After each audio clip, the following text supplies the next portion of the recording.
Hello, good morning. Welcome to Sunrise Day. I'm Chamberlain Usof. It's a beautiful Tuesday morning from here in Lagos. I'm Kayode Kikudu. I'm Ayo Makinde. Good morning and welcome. And from Abuja in the Federal Capital Territory, good morning. I'm Maupe Ogun Yusuf.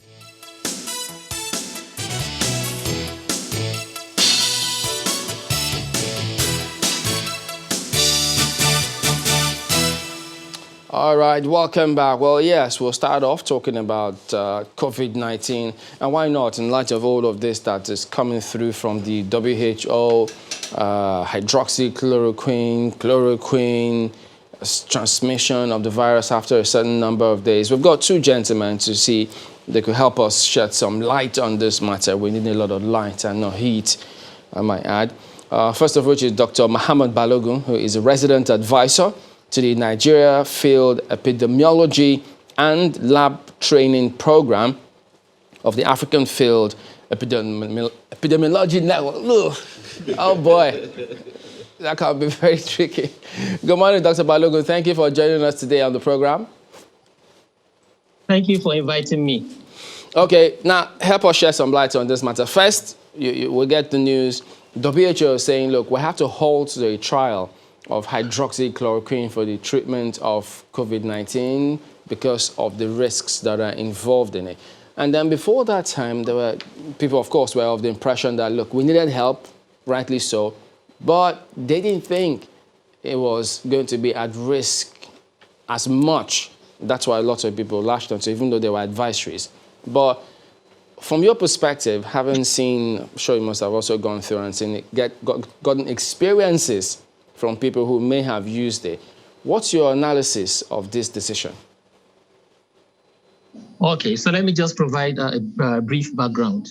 You know that COVID-19 burst onto the global health scene about 5 months ago as a brand new disease without any known treatment or cure or vaccine. So there has been a race, to find a cure or a vaccine. And about 2 months ago, the WHO, which is the leading global agency for responding to COVID, brought its partners together and started something of a mega trial, a massive trial, to quickly answer questions about drugs that can be used to treat, safe drugs that can be used to treat chloroquine. So the trial started, with a lot of players, and it's been going on. It's involved thousands of patients already in many countries in the world. And the general aim of this trial is to quickly answer some questions about safety and efficacy. Number one, to find out, do we have any drug that can significantly reduce mortality in a COVID? For instance, if without treatment, 10 out of 100 people die, and you give the drug, only 5 people die, a 50% reduction in significance is very important. And the next thing is, can we get a drug that can reduce the length of stay in the hospital? If ordinarily people stay for 10 to 12 days, and you have a drug that can shorten the stay in the hospital to like 5 or 4 days, that would be very important. And of course, we're also interested in drugs that can reduce the need for intensive care, the need for mechanical ventilation, things that are kind of predictive of death in patients being treated for COVID. And of course, to also answer the question about whether we can get a drug that can reduce the risk of severe illness in healthcare workers and other high-risk groups. So, because we don't have enough time, we're not interested, or WHO is not interested in new drug development, but to repurpose drugs that we have known for a long time for treating COVID patients. That's why hydroxychloroquine and chloroquine came up. Chloroquine has been in use since the Second World War for treating malaria and other inflammatory conditions. So people that receive chloroquine will form one group, one treatment group, one arm of treatment. And of course, you have the drug called remdesivir, which was used to treat, experimentally used to treat people during the Ebola outbreak, but which didn't show much promise, but has been shown to be effective against the other coronaviruses in earlier trials in animals. Then, of course, the ritonavir-lopinavir combination, which has been used in the treatment of HIV, and lopinavir, ritonavir plus alpha interferon. So these are the different arms, the different treatment groups available. They have been evaluated for safety and efficacy in COVID-19. And it's very easy. for anybody or any hospital to join the trial. It's a global trial. It is multinational. It is multi-center. The procedure is very straightforward. A patient comes who has met the eligibility criteria for recruitment. The doctor quickly gets the basic information and enters the details of the patient on the WHO Global Solidarity Trial website. WHO generates or randomly assigns the patient to one of the treatment arms, depending on the treatment that is available in the hospital. It's very straightforward. After that, nothing much is required of the doctor except providing information on the outcome in terms of discharge, in terms of death, in terms of other comorbidities that may be present and that may affect the outcome of the treatment. So such comorbidities include things like diabetes, hypertension, and chronic chest infection. So this mega trial has been going on for 2 months already. And the focus is not just on the efficacy of the treatments. There's also the need to know whether these drugs are actually safe. So there is the global safety monitoring board that has been set up by WHO, which reviews the data that is accumulating from time to time in order to provide evidence for action. Sometimes before the end of a trial, you can have enough information to show that a drug is effective and safe, in which case you are not ethically bound to continue with the trial. In such a case, you declare that this treatment is good and it is safe and the rest of that. Then something happened last week. On Friday, the Lancet journal published the results of a large observatory study that showed that chloroquine actually is associated with a bad outcome in COVID patients. It has been associated with excess mortality. So the WHO brought together the executive board, that is responsible for providing oversight for global safety and monitoring. And so the board decided that it would conduct a comprehensive analysis and critical appraisal of all evidence available on the globe to know whether chloroquine is actually safe or not and to take a final decision. But they had to take an interim decision, which was to suspend the use of chloroquine and hydroxychloroquine in the treatment of COVID patients in all the trials in the world. So it is possible that at the end of the day, if there's compelling evidence to show that chloroquine is actually not that toxic or the benefits far outweigh the risks, it can be brought back. It is possible. For now, it has been suspended. I mean, a lot of people question that Lancet report that you referenced, which was released on Friday. They talk about the dosage of the chloroquine that was given. They talk about the representation of, individuals, the sample across, continents. Yes, it was across the 6 continents, but they say that, North America, for example, had a large chunk of that. Some question also what stage the patients were at before they were given, chloroquine or hydroxychloroquine. A lot of questions. And I'd like to ask you, pending that, the final decision by the WHO, what is the possibility that this might not be right? Is there a possibility that this might have just not been conducted well? Yes, so it's possible. So the decision was based on data emanating from observatory studies. Observatory studies are actually of a lower level of evidence compared to randomized clinical trials. So there is a possibility of some biases. That was why the Global Safety Monitoring Board decided to conduct a critical appraisal of all evidence available. So it's not a final decision.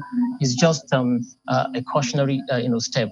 Since there is some evidence to show that the drug is not very safe, why don't you just look at every other thing and see and determine the exact safety profile of this drug?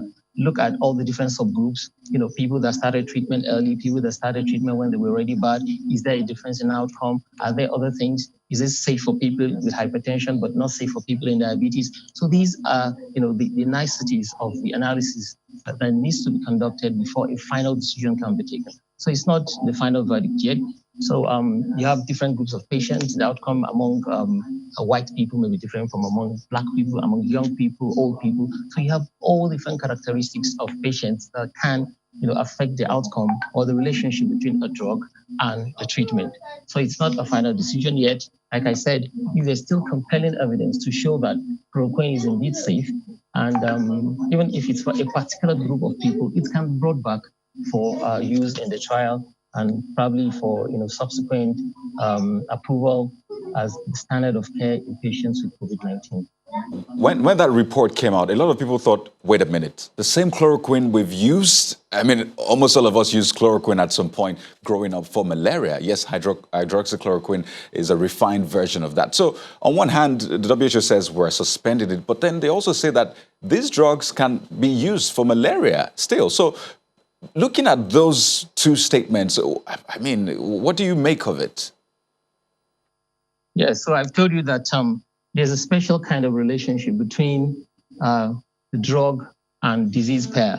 So a drug that has been found to be safe in a particular group of people that have a particular disease may not necessarily be safe in people that have other diseases because of some complex biologic or physiologic interactions that occur in the individual. So there's a possibility that there might be some proteins that the virus has or some effects provoked by the virus in the human body that affect or moderate the relationship between the drug and the outcome. So we follow the evidence.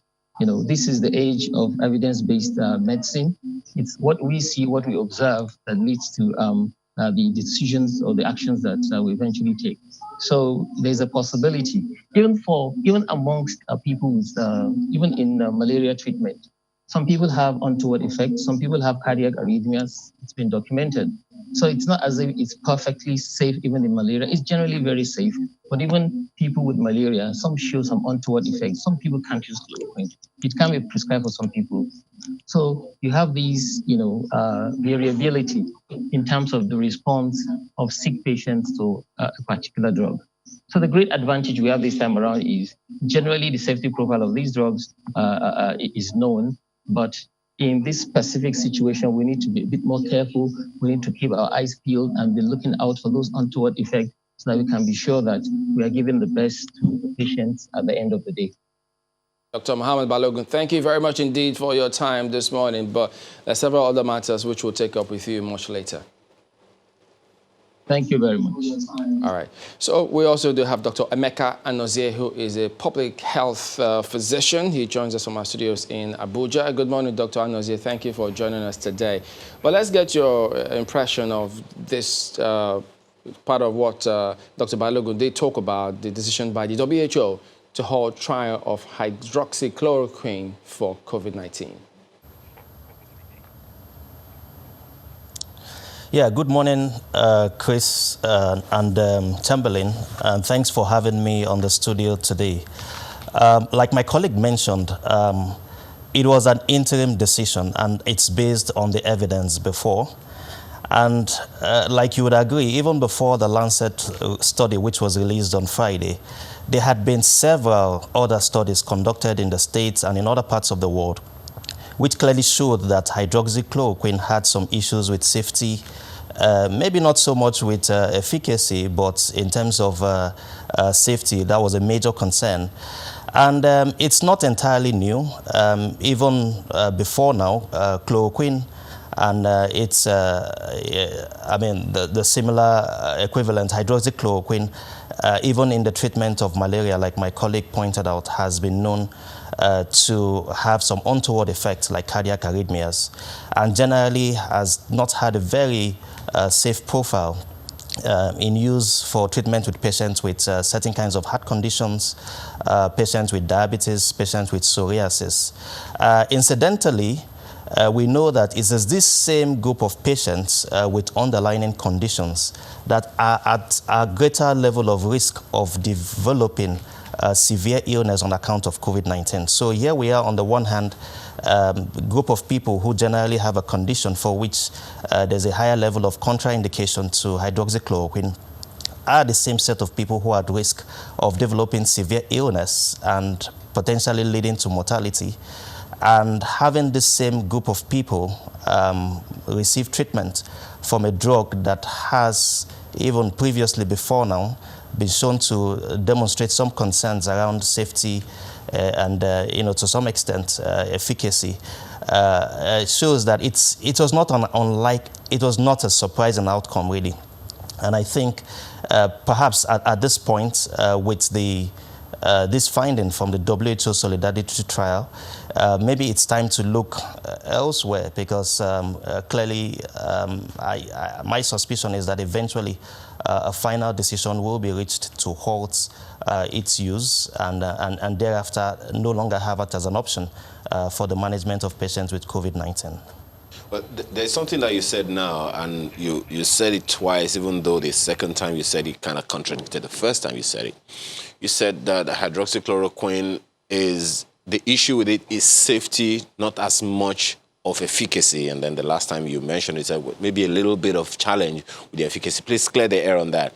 Is that suggesting that there's a need, if it's found to be useful or workable, is that suggesting that there is a need to recreate or tweak the composition of hydroxychloroquine and or chloroquine so that it can work the quickest solution we have to deal with this issue? Yeah, thank you very much, Chris. You know, safety and efficacy are not mutually exclusive. At the end of the day, when you subject a patient to a treatment, you want them to recover. And recovery is a component of safety and efficacy. And so if there's a defect in one, it means that overall the drug does not meet the required and minimum standards for safety and efficacy. And so that is it. If at the end of the day, like those studies have shown, including the WHO Solidarity Trials has shown, that there's a higher level of mortality amongst the arm of patients who so far has been placed on this particular drug. And of course, it's important to know that sometimes they receive this drug in combination with other medications, depending on the underlying condition that they present with. I think it's pretty straightforward. It's not the best of, the trials are showing that hydroxychloroquine and its equivalent of chloroquine is not the best of medications for use in the treatment of COVID-19. And regarding your suggestion about, trying to have a deep dive into what aspects of the pharmacokinetics or what aspect of the drug interaction might be responsible for this may not be the best use of time at this point in time.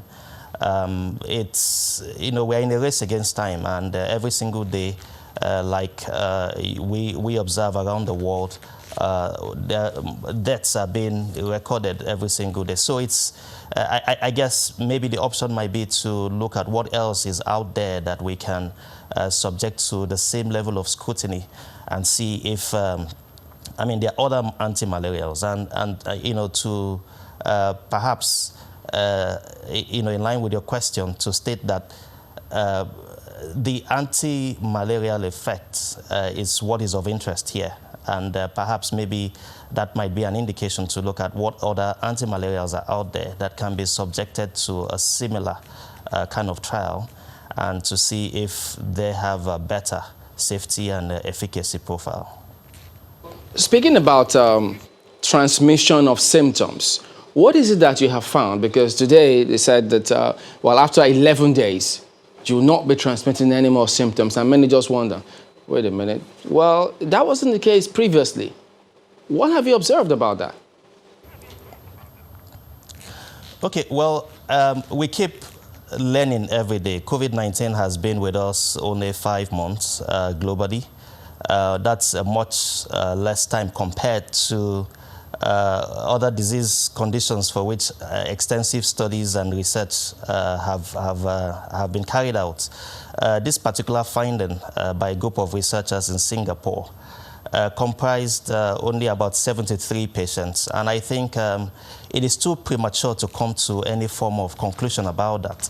I think what is important at this point is to see how that can be scaled up, how many more people can be observed, and how the study can be replicated in other settings before a certain conclusion can be arrived at. But just to say that there is some logic behind that finding. We know that COVID-19 is an RNA virus, and it is, for the majority of persons who have recovered, and you would observe the rates of discharge from the hospitals, from the treatment centers across the country has been quite impressive. And the reality is that for the majority of patients who have been discharged so far, they didn't need to take a medication.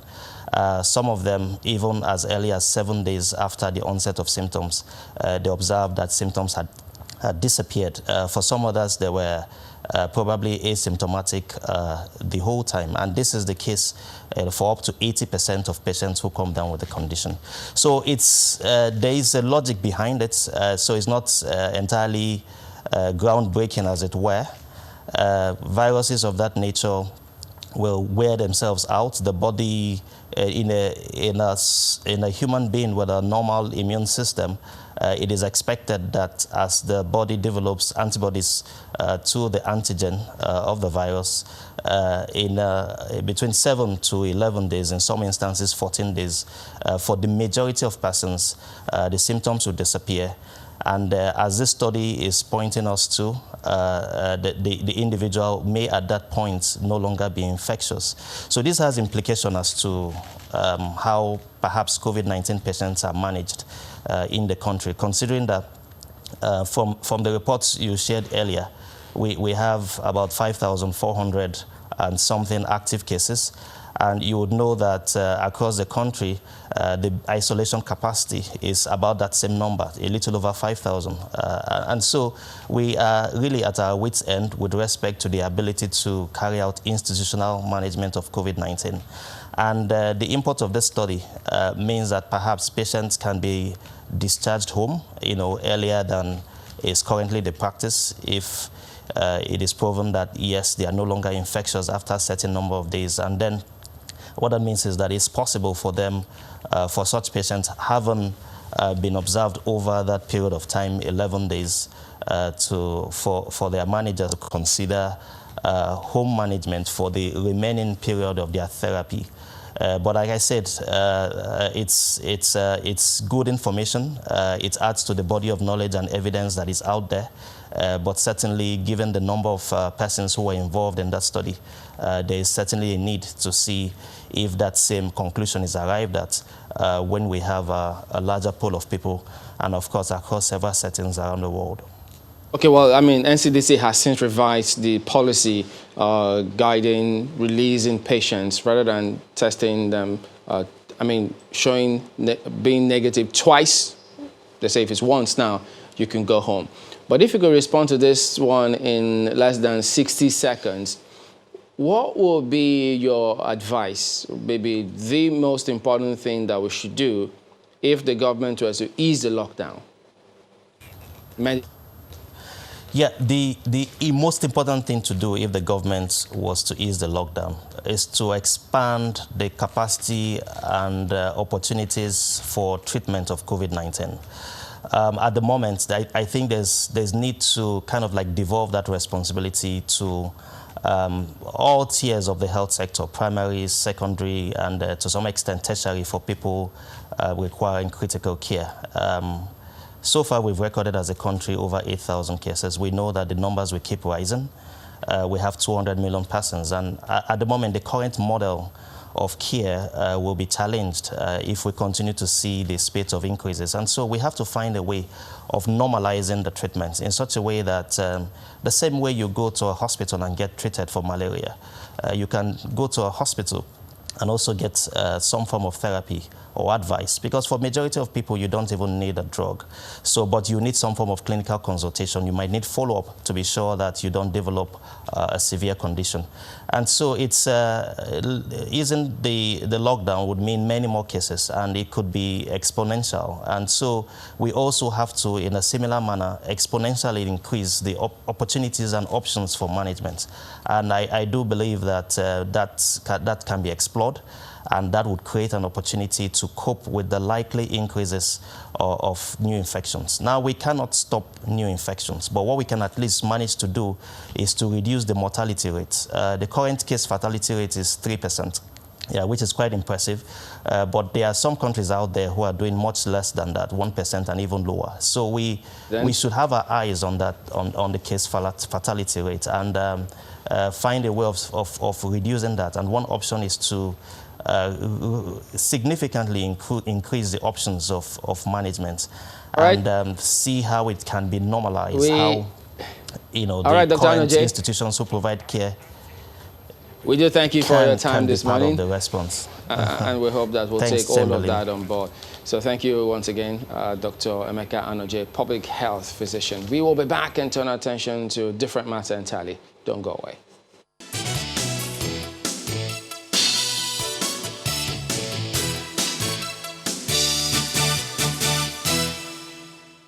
Welcome back. We've got two gentlemen to weigh into this next subject matter. Mr. Monday Bani is the former second vice president of the Nigerian Bar Association. Thank you for coming on this morning. Thank you, Chamberlain. And then we also have Mr. Emmanuel Anene, who is a legal practitioner, joining us from our studios in Abuja. Good morning, Mr. Anene. Thank you for joining us today as well. Good morning, Nigerians, and stay safe from coronavirus.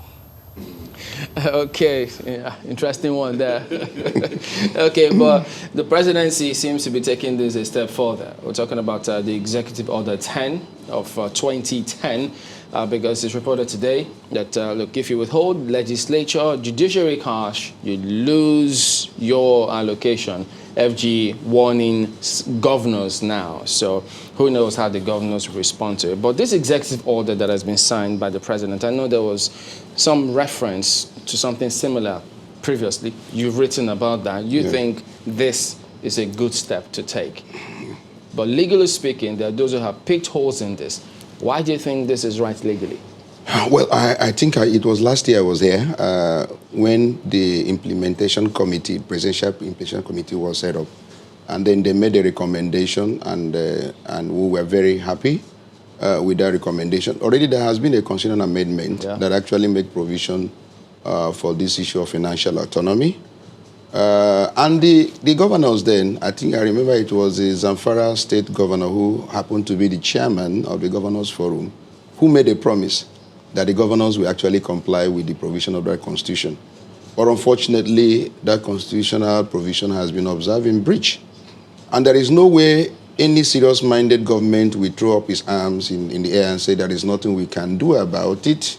We are helpless. So we need to probably become more innovative and strategic in the way we run this country in order to have results. The president came up with that committee that made a recommendation, and yes, on Friday, the president came up with an executive order. And that executive order is giving clarification and directive to the bureaucrats to ensure that there is obedience to a provision of the Constitution that is already there. It is not in violation of the provision of the Constitution, rather it's in compliance. And so to me, it is kudos. You know, when we came here last year, remember we are saying that the president meant what he has set up the committee to achieve, that he is going to achieve it. And now we have come up with an order. Okay, and that order is to the effect that, look, let's do it right. The money for the state judiciary must go to them directly. The same thing with the State House of Assembly must go to them directly, so that we can begin to have good governance. The moment they have independence, they can be able to give people good governance. Yes. What would you then say to some lawyers who argue that they don't think that Section 5 of the 1999 Constitution empowers the president to modify Section 121, sub 1 to 3? Well, let's also look at Section 315, subsection 2. The president has a right to modify any law that is already in existence, to be in tune with the provisions of the Constitution. The president has a right. Under Section 5, the president has a right to ensure compliance with the provisions of the Constitution. He's there. The president has executive power. Now, if a provision has been made in the Constitution and the president swore to uphold it, including the governors, and the president now has come with an executive order to give clarification to a provision of the Constitution, how will somebody actually think that there is a violation? How will somebody even begin to question the legality and logic of such law that is made to clarify and ensure the compliance of a provision of the law? Maybe not a violation, yes, but maybe just as you said, you know, it's just to make sure that it gets done. But we'll come to other issues. Yeah, let's find out from Mr. Nene what his position is of this same Section 5. Mr. Nene, do you agree with his views? Chamberlain, once again, good morning, Nigerians. My learned senior got everything wrong. Section 5, subsection 1 of 1999 Constitution started with the phrase subject to, which is subject to the provision of this Constitution. Mr. President shall have the executive power of the Federation, which includes implementation and operation of this Constitution. Subsection 2 empowers the governor to also have the executive powers of the state and maintain the Constitution. Section 121, he's citing, empower the governors to make statutory allocations by way of budget to State House Assembly and the state judiciary. And subsection 3 provided that money, let him quote the Constitution, let him quote the section that empowered Mr. President to make such clarification. The clarification can only come by court. Mr. President does not have power to make any clarification as to whether any law is in breach or not. Then subsection 3 of section 121 provides that any money standing to the credit of legislature and judiciary shall be drawn from the state consolidated revenue. That is the provision. Now, this has thrown a lot of issues for determination. Whether section 5, subsection 1, that empowers Mr. President to have the executive powers of the Federation extends to modification of section 121. The answer is no. Because section 5 started with the phrase subject to. And in law, if you look at the case of Ogidi against the state, if the law started with the phrase subject to, it is inferior, it is subservient to other provisions of the Constitution. Now, quickly, Mr. Nene, just one moment, Mr. Nene. If, I mean, all of these things you're saying, I mean, many people would probably see it in different light depending on which side of the divide you stand. But looking at the value of the executive order in itself, do you think it was necessary? It is not necessary. It is uncalled for. It is overloaded. It is unconstitutional. Okay, if you agree that it is not necessary, if you say it is not necessary, what then do you say to those who have been violating that part of the Constitution for a long time? If a constitution is violated, they know what to do. You go to court for pronouncement. That ought is to go to court. That has not been done. I am coming. Who should go to court? It's the governor of the state. And would you say is the judiciary that should go to court or the legislature that should go to court? Who should go to court? Now, the judiciary can also go to court. The legislature can also go to court. There are even an individual can go to court. Agbakoba went to court and got a judgment to the fact that money standing to the credit of the judiciary should be drawn from the consolidated revenue fund of the state. Okay, for that of the state and for that of the from nation. what you have said now, from the judgment, one moment, Mr. Nene, from what you have said now, Mr. Agbakoba got that judgment in his favor. What has become of it? Beautiful question. Now, if Agbakoba got a judgment and the judgment has not been implemented, it is the duty of the judiciary to see that their order is implemented. And let me come to that issue of independence of judiciary. Independence of judiciary does not lie in giving them money. It lies with the obedience of court order. That has not happened. I want to see Mr. President to issue a court order to the fact that the order given by judiciary is implemented to the letter. That has not happened. Then Section 162 sub 4 of 1999 Constitution. Before you go to Section 162, of the state shall be shared. Well, before you go to that section, let's get him to respond to some of the issues you raised about 121, 123 first. Then we'll just take it one after the other. I'm very happy that you mentioned that there was a judgment that was obtained by Olisa Agbakoba, Senior Advocate of Nigeria, which up till now has been observed in breach. In fact, before the amendment, there were two judgments of the Supreme Court that was, actually gotten in favor of ensuring the financial autonomy of the judiciary.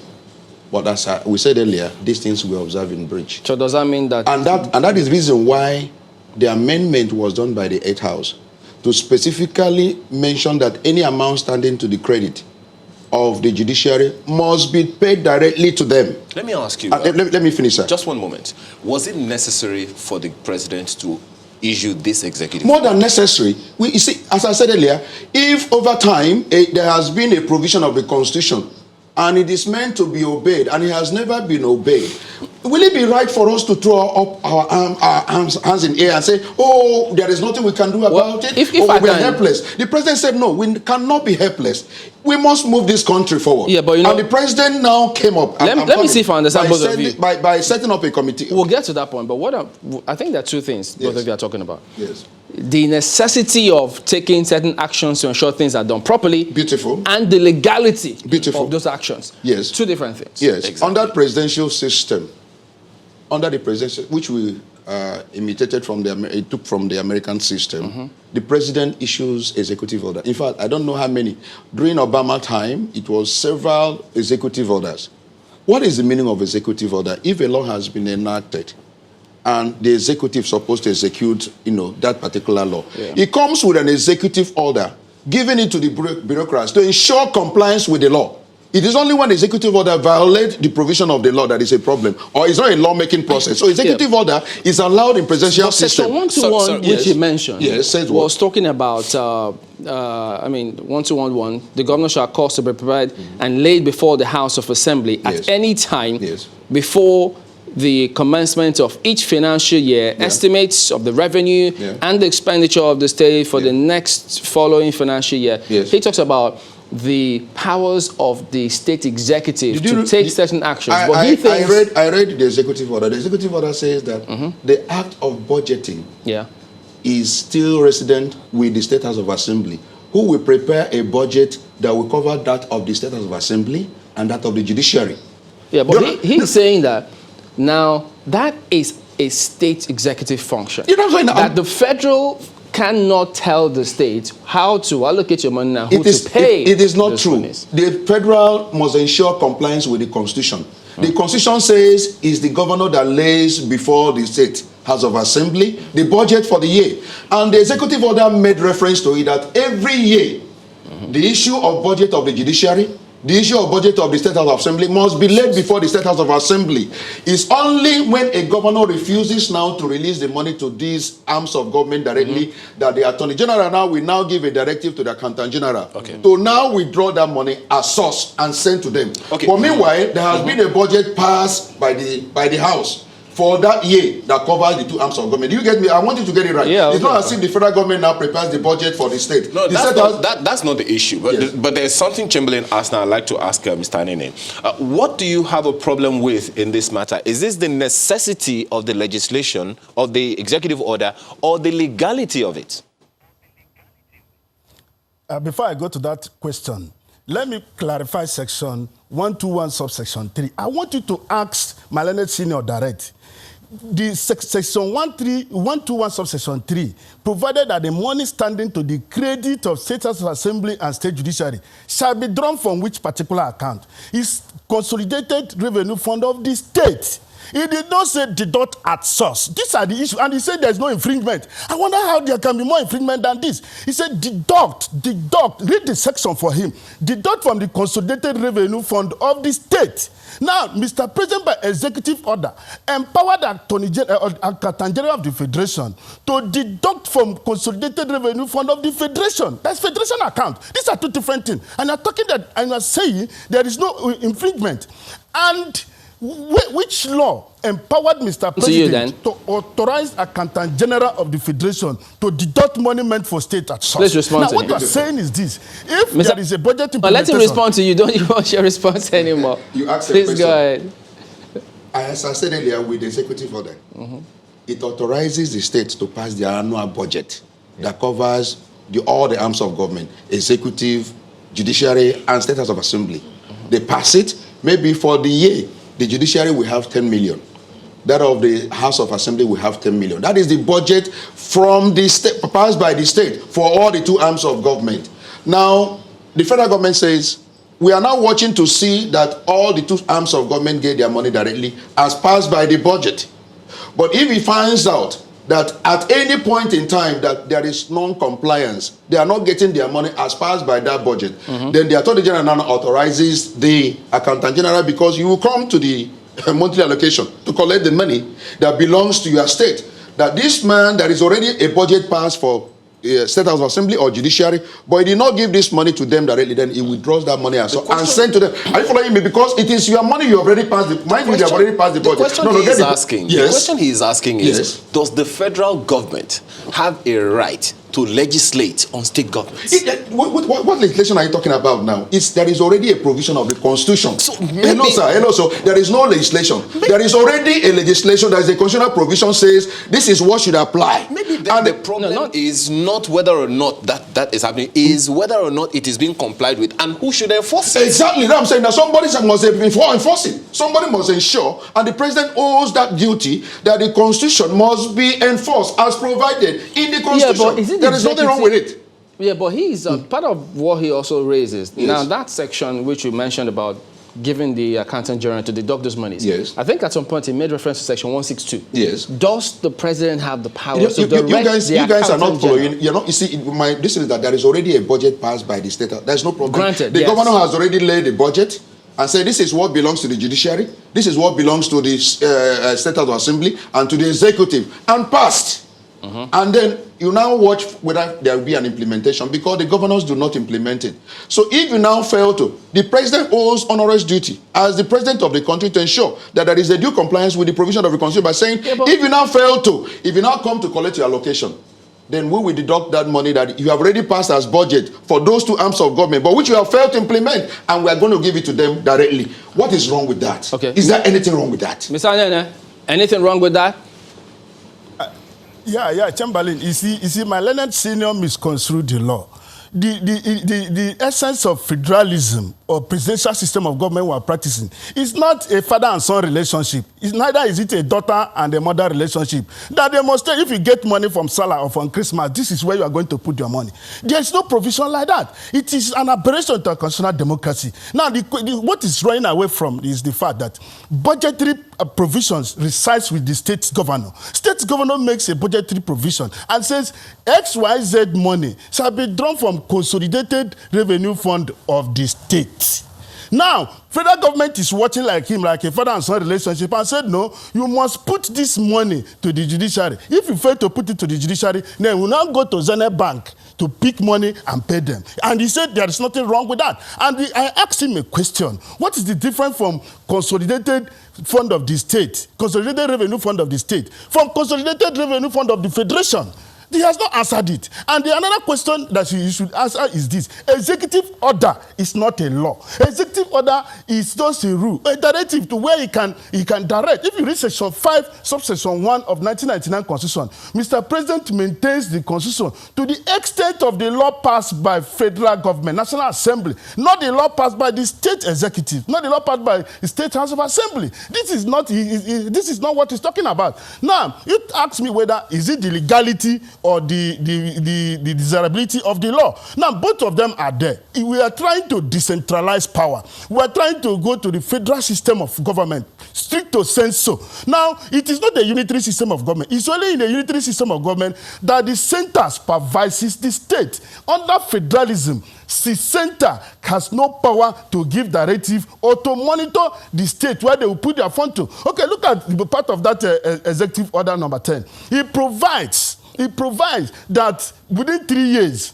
the XYZ capital project will be executed by the state for the judiciary. That is directive. That is abysmal. That is an anomaly. It is never tolerated anywhere in the world. Even in America, some executive order passed by President Obama was frustrated by the Congress. It never happened. Judiciary set aside most of them because those executive order must not run contrary to the let him get of the his response to some of the issues you raised. Please go ahead. Being historical. We know where we're coming from as a nation, and also we know where we're headed. And of course, when we know where we're coming from, we begin to correct some of the anomalies in the system that has kept us where we are. Nigeria has not been able to make progress. Nigerians have not been able to enjoy dividends of democracy because of things like this that's been happening over time, and we're allowing it, we're encouraging it. And we said we cannot continue as a nation. We must begin to make amends so that people can begin to enjoy what God has blessed this country with. Nigeria has so much. Yeah, now, we're not getting the dividends of democracy from the local government. We said it. Now, with the issue of state judiciary, the issue of a state house of assembly, we know what the houses of assembly, what they are to the governors. They go and bow in order to get money from them, and without being independent, they cannot be able to affect laws that will affect you and I. We were in a conference last year in Lagos here, MBA conference, where a judge openly told us, "You want us to be independent? Yeah. But you know that we go cap in hand begging for money from the governors. How do you want us to give judgment against but a judge said that, in and all of us were shocked. But part of in getting that right, yes, because I think both of you, yes, you agree that something needs to be done. Yes. But how it's being done is the bone of contention. And I tell you that how it's being done is the best approach. What about the revenue? He disagrees with it, but I'm telling you that all over 90% of Nigerians are clearly in tune and very, very happy with what the president has done yesterday. He asked the question. What's the question? Is there a difference between the Consolidated Revenue Fund of the states? Yes, there is a difference. You have your own money that is already, of course, your money that comes from the federation account enters into your this and I become for the states. Beautiful. And as I said earlier, there is no conflict. You enact your law, your appropriation law, that now specify what amount goes to each arms of government. You are the one that have enacted it. And you have made a provision for how much you go to judiciary, how much you go to state assembly, and to the executive. No problem with that. They watch you. Man, they want you now to see you implement that law you have enacted. So, and over time, you have failed to implement the constitutional provision. That's a different one. Let's get it right. The constitution says this money must go to them directly. Yeah. But you now, as a state governor, you are not allowing that money. So in correcting that, yes, you now come with an executive order, which the president has to do in order to allow Nigeria to be properly governed. And it takes a man who is in the executive to take such a decision. Because remember that this particular executive order will also affect the president. Are you following me, sir? Hello, sir. Hello, sir. The executive order. One moment. Yes. Is the executive order as weighty as the constitution? Is it a law? Can it be relied upon? Oh, please, can't you understand that I have explained it that the executive order is meant to not to violate the provisions of the law, but to ensure compliance with the law. You are executive. You are allowed to execute a law. When a law is passed, you, the executive, will execute that law, is it not? Now you now bring an executive law to make clarification and give directive to the obedience of that law that has been passed. So in other words, it does not violate the law. It only helps in compliance with the law. So from your perspective now, yes, do we have federalism in action here if the executive, federal government, can rely on this executive? I don't even know what you guys mean by federalism. There is no breach in federalism. Let me bring in the question. Yes. Part of what he's raising is this. Yes. If we're actually practicing federalism, yes, and the states, of course, the state executives have their function as spelled out by the law, he's asking, can the federal government, by this executive order, yes, then direct the states what to do with the funds that is accrues to them from the Consolidated Revenue Fund for the states? I think our question will start with, is it proper for states to disobey the express provision of the Constitution? There are two different things. If we are talking about federalism there are two different things. Is it right when you are operating a federalism for a state to disobey the provisions of the Constitution? Those are two different things. If the state government are disobeying the law, yes, is it upon this executive, can this executive correct it? Yes. Or you have to go to court and ensure, or amend the Constitution to ensure this is corrected? Orders. I told you that there has been two judgments of the Supreme Court over this matter. And there has been an amendment of the Constitution over this matter. So what more do you want? We'll get both of you to respond to this. Just hold on. Now, both of you will respond to this and give your concluding thoughts when we'll come back in a moment. Please stay with us.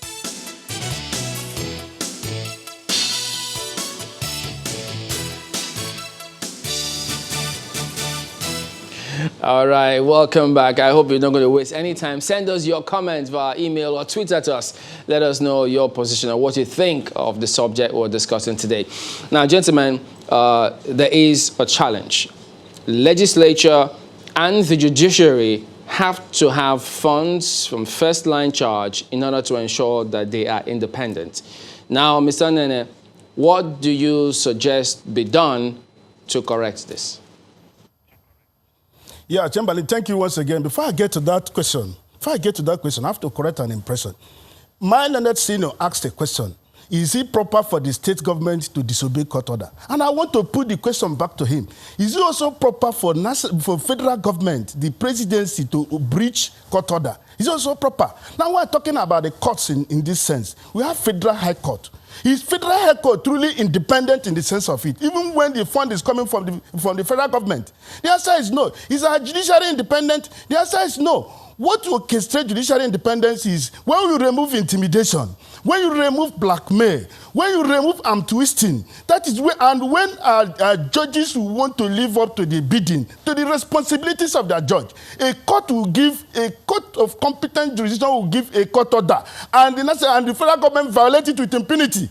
And we're here talking about independence of judiciary. If you throw the whole money to them and the federal government and the president or the governor is not willing to obey the court order, it is useless. That money is useless. Now, if you look at what Mr. Speaker said, he said it's better for them to be rubber stamp than to oppose the government. We did not tell them to oppose the federal government. We told them to engage them. How far have they engaged the executive? The answer is no. It's not about money. If you throw the whole money to them and they are not willing to be independent, they will never be independent. Now, if what they want to achieve is for the state judiciary and state legislature to get their money from first line charge, is to go back to the constitution. The National Assembly, they don't know how to amend this law. I'm very sorry to say this. They don't know how to amend the law. If you want them to get money from the source, amend subsection 121, subsection 3, to say that the money standing to the credit of judiciary, state judiciary and state House of Assembly will be drawn from federation account, not consolidated revenue fund of the state. That is the way to go if they want it. But then, look at it, Chamberlain, this way. The power of appropriation still resides with the governor. The governor will make budgetary allocation. Let me use his figure, 10 million. Does it mean that the State House of Assembly must get 10 million by all means? Does it mean that every fund appropriated to the judiciary must be gotten to them? Now, the federal government also makes appropriation. Are you telling us that the whole money... Mr. Nana, we need to wind down. Could you conclude the thoughts? That we received by them? All right. So now, in addition to that, the question I'm asking is this. Pardon me. Let's bring in now. If part of what add to this while you're responding, let's not forget too that maybe that's what he's suggesting. Budgets, the estimates, it doesn't translate to the money itself. Yeah. That's the one thing. If he has to correct what you highlighted as a problem, and secondly, does the executive order outweigh the law? And as I said earlier, there is no question of executive order violating the law. It's only made actually to clarify the positions of the law in order to carry out the instruction the law itself has given. Now, one of the ways to actually get independence, I enjoy independence, is this issue of financial autonomy. Then the other one he mentioned is the issue of obedience. Yes, I'm talking about, he's talking about issue of money, being everything and all that. I agree with him. Issue also of obedience of court order is also key. In addition to granting financial autonomy, we must also ensure that when judgment is given by the court against any government agency, they must comply with that law. The situation where you want to collect money from any government agency that is owing you have to write to the Attorney General, who gives you a fiat before you can now collect. It's a wrong procedure. So we must give totality of issue of this independence as we are talking, including financial, including operational, incling obedience to court order, which is what... There was something that he also mentioned, which has also come to us as a message. Like, look, it's a proposal, just as both of you have just agreed now. What if all of the money, and Mr. Adeniji also referenced it, what if all of the 10 million, to use your figure again, was not available at any given time? Does that mean that the federal government is going to deduct? The federal government operates budget too. They know that whatever is budgeted is not what is actually. So they must also, try as much as possible to be realistic in disbursing the money directly to these two arms of government that are involved. So they're going to probably, because of 10 million being budgeted, take wholesome 10 million and give to them. They must also be realistic with what they're supposed to be, entitled to. With regards to the finances, lean finances of the state. Are you following me? But it's a starting point. One thing we are saying is that we have come a long way where judiciary intervene in this matter. Remember Supreme Court judgment 2 in favor of independence, financial autonomy, and they all disobey. We now came to constitutional amendment. We have amended the law. Still, the governors made a promise they will obey. They refuse to obey. Now, what do you want us to do? We need to be more innovative. We need to be more strategic in ensuring, and that is what the president now did. And I tell you this, let me finish. There was conversations already going on between the governors and the Conference of Speakers about how they were going to work it out. Don't you think we should have waited for that?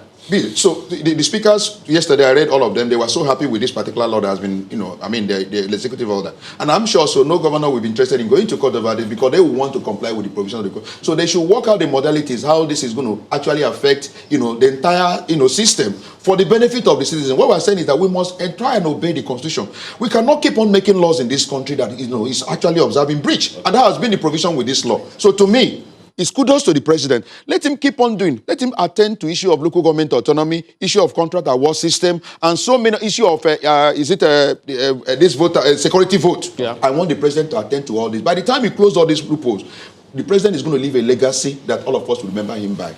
Let him continue in this regard. So, Mr. Nana, 20 seconds if you can. Yeah, Chamberlain, thank you once again for having me. Yes, all of us are talking the same thing. But I differ to the extent that this executive order cannot replace the provisions of our constitution, which is clearly spelled out and explicit. Now, my learned senior is quoting moral, he's talking about moral instruction. I'm talking about the legality of it. It's illegal, it's unconstitutional, it's overbearing, it's unconstitutional, it's null and void to the extent of its inconsistency. Now, at a point, Mr. President, through NFIU, created local government autonomy. Because it is illegal, it didn't go anywhere. It went under. Let us do the proper thing. The proper thing is to amend their laws to suit to the exigencies of the time. Not for Mr. President to sit in his Aso Rock and be interpreting our law let's wind down on that. Oh, this is illegal.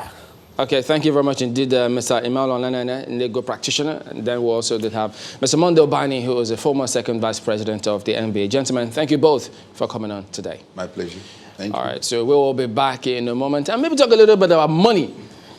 But let's find out. But this is money for the people. How will it get to the people now? Join us again.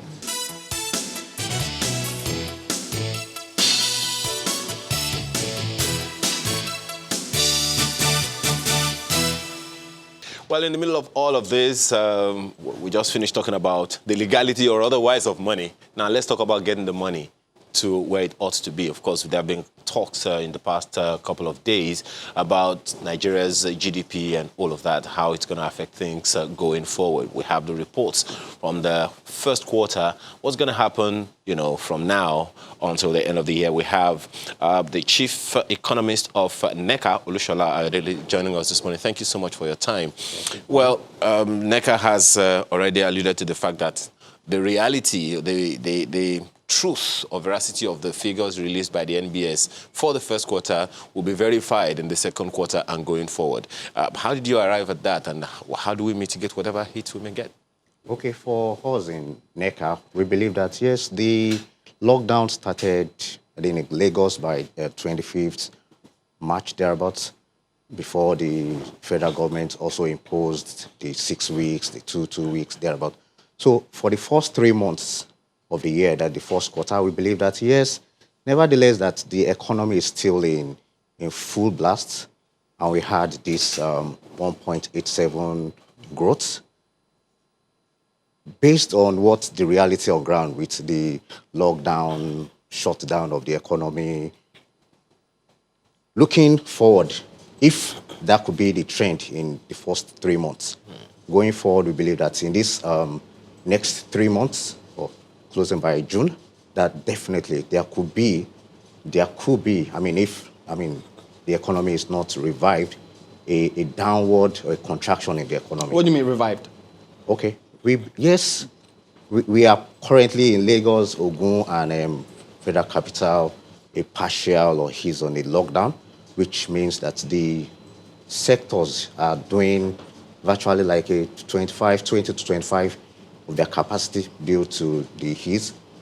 We believe that if a stimulus package with, opening of the economy is not done, full opening of the whole economy, and also try to stimulate the economy, by giving some kind of stimulus packages to the sectors that are worst hit. So which sectors, if you were to prioritize, what would that be? From our study, we believe that, yes, the aviation sector have been worst hit, the tourism sector have been worst hit, even the manufacturing sector that in most cases have been... So should we choose aviation over and above manufacturing?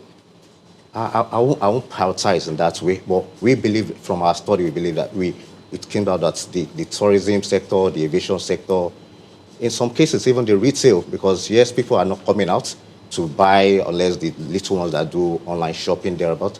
So, and even the manufacturing sector, because virtually the whole sector has been closed down. So if they argue and say, well, if we focus on the manufacturing far and above maybe those are the two sectors you mentioned, because we think that if we do that, it will go a long way in reflecting the economy. Would they be wrong with that? The whole economy, the GDP composed of various sectors of the economy. Mm-hmm. So I won't prioritize one sector of the economy over the other. I believe that if we can reflect this economy, if we can add, take up the whole sector as a whole and we try to revive it, we still have a chance in the second quarter to revive this economy and going forward in the end of the year. Maybe I rephrase this question, probably a little more difficult to answer now. So on the one hand, we have a public health crisis, which has dovetailed into an economic crisis. Which one should we prioritize?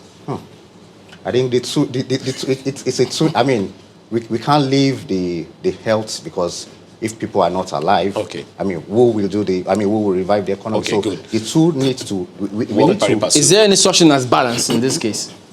Balance. Striking a balance. I think yes. I think we need to do that. We can't leave one.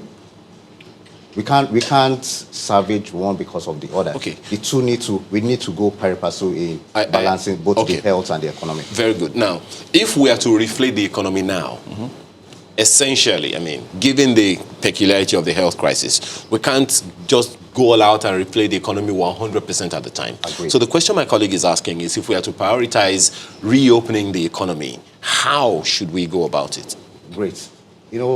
According to the World Health Organization, says this coronavirus will live with us for a very long time. So no matter how long we prolong opening the economy, I mean, full opening of the economy, whether we like it or not, we need to open because this virus will stay with us. So for us, from the employer's perspective, we believe that the best way is, yes, let's open the economy. We have the precautionary measures that we have put in place, both for sectors like being done in Lagos State, I mean, sector-wide. Do you think they're working? In a real sense, I would say yes. But nevertheless, I think the police, the security agents need to also do better in keeping the people to their toes. Nevertheless, the people also, we have, parts of us also have that. Let me bring this in. I don't know if your report also captured this and to what extent, because, this has been out there for a while. When the state says, look, for public transportation, rather than assuming you normally take 40 people, you have to make it 20 for social distancing so you can comply with that. And then they try to operationalize it. Then the transporters just think, oh, wait a minute, we're running at a loss. We can't do this. Because if you're not going to give us any package to sustain us, we might as well go ahead and carry as normal so that we can, our creditors will be off our net. How do you strike a balance in that? So that's one of the things that from NECA, we are proposing that, yes, that's the way that we say we need to also put on more stimulus packages. Yes, we identify the transportation sector because that's the demand side of it. We also need to look at, yes, we need to also reflate. We need to also add more money. We have the sectors, yes, these are their, shortcomings. We need to also aggregate them together and try to provide some kind of stimulus packages to them. As we are doing to the individuals, to businesses, likewise to the businesses as well. Individuals? I'm not sure I got your own. Okay, no. Sorry. I said we need to do that as well to the individuals, the employees as well. Yes, there is a bill that talks about the economic stimulus. The emergency stimulus package? Yeah. Yes. National Assembly? National Assembly. It hasn't gone through it. It's just the House of Reps. Even the Senate hasn't concurred to it. Yeah, that's one part, to the employee, because one way or the other, even if the businesses are being stimulated, we also need the demand side of it as well. That me and you also need to have more money to also purchase. Now you're talking. One of the things that a number of people will say when you say, giving stimulus package to businesses is the question then would be, even the ones that are unregistered, how do we go about it? Well, that's a talk for another day. Well, thank you very much. Olushola Ayodele is Chief Economist at NECA. Thank you so much for your time this morning. Thank you for having me. All right, we're back in a moment to take some of your own comments, contributions to this program. Please stay with us.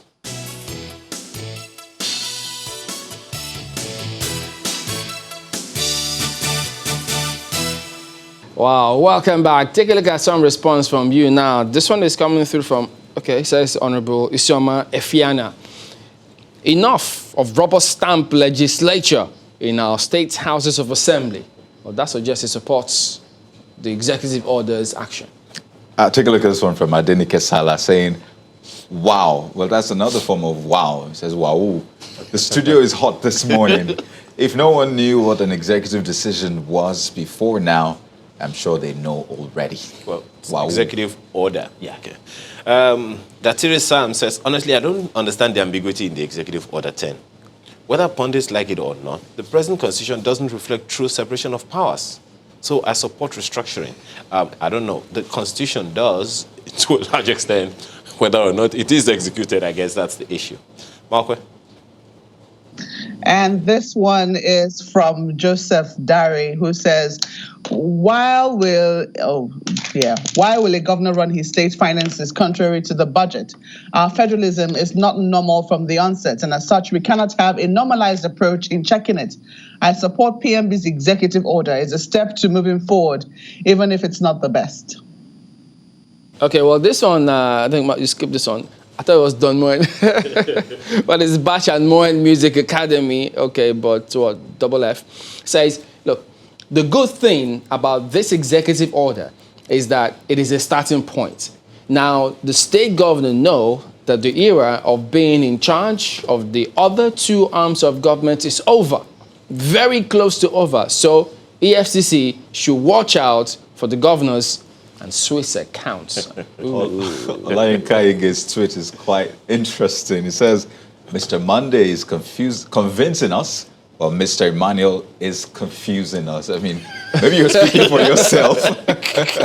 And it goes on to say, well, to my own understanding, the right decision must be made either by law or by force. Hence by saying, God bless Nigeria. The by force part, I mean, that's why we have laws, don't we? Okay, well, this one very quickly, see how much of it we can take, by Dr. Anthony Ude. Says the financial autonomy to the state assemblies and judiciary is commendable. In some states, ab initio, they could not take independent decisions or perform their constitutional functions without recourse to their governors, which may have partly affected performance of state legislatures over the years. No doubt, this order will further make state legislatures independent of the executive arm of their various governments to boost legislative performance and service delivery by state legislatures, and principles of separation of power and check and balance will be seen to be in full operation. Now we expect more from them. Congratulations, he says. Wow, so there you go. That is the show today. We do thank you all for watching. Yes, it's a holiday, and remember, you may be socially distancing, but don't forget, you don't have to be emotionally distant from each other. Yeah. I'm Chamberlain, so spread that love, you know. I'm Kayadoki Kyole. Well, I'm Ayo Makin. Tomorrow is Children's Day. Just let's put that out there. And that's a child right there. Boom! Wow! Have a wonderful day. I'm Ayo Makin. Some perks for presenting from home, huh? Thank you so much for watching, and happy Children's Day in advance. I'm Mark Yusuf.